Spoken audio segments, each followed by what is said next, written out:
Hello, welcome back to the Teaching Bay at Sandhill.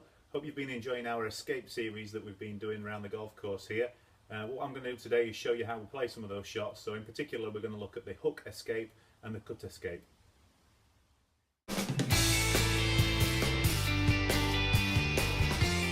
To get success playing this shot, what you have to realise is that I'm doing this from a point of hitting a fairly straight ball, generally speaking, in an ordinary shot.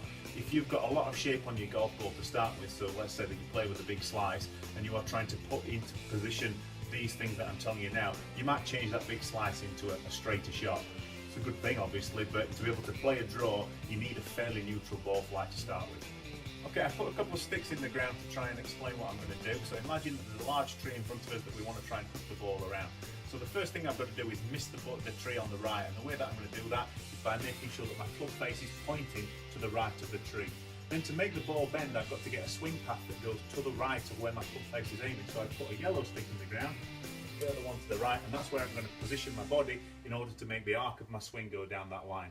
So club face on the orange line, body on the yellow line, and a swing on the line of the body, the same as I always would do. I've got flight scope switched on, let's see what it looks like. So club face down the yellow line, club face down the orange line, the body down the yellow line. Let's see what it looks like.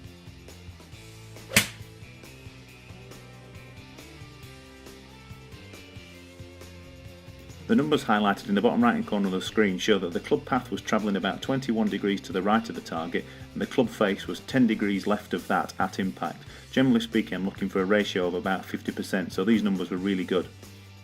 A couple of other things that's worth noting is that the ball will curve more with a straighter face club, and that's because the spin axis is more sideways than backwards. So a lofted club like the wedge, for example, will create more height, whereas a straighter face club will help you create more shape.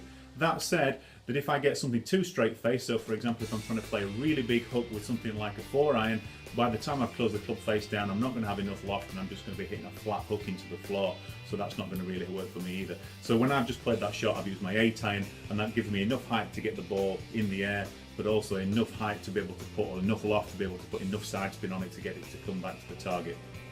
This time I'm going to play the cut escape, which means the ball's going to start left of the tree and move back to the right. So this time the club face points left of the tree and my body alignment and my swing arc goes further left than that. So club face is going to be on the orange line, body's going to be down the yellow line, I swing on the line of my body and that's what creates the cut. Let me show you.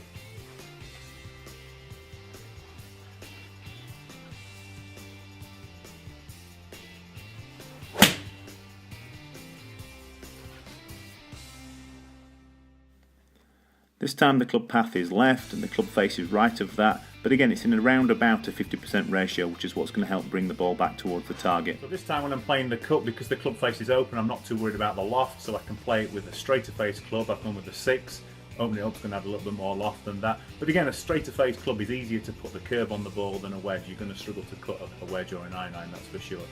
So I hope that's been of some use to you. Next time we're going to look at the high shot on the low shot.